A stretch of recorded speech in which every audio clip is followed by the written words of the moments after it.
আহি যাবা এবাৰ আহি যাবা সহজ সৰল গাঁৱৰ জীৱনখন তেকৈ চাবা সহজ সৰল গাঁৱৰ জীৱনখন তেকৈ চাবা এবাৰ আহি যাবা এবাৰ আহি যাবা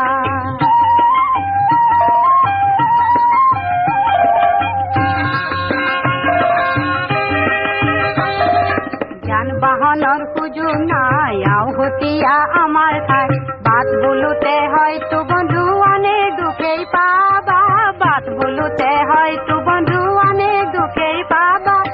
অনাহাৰে দিন কটাও তাত গধূলিও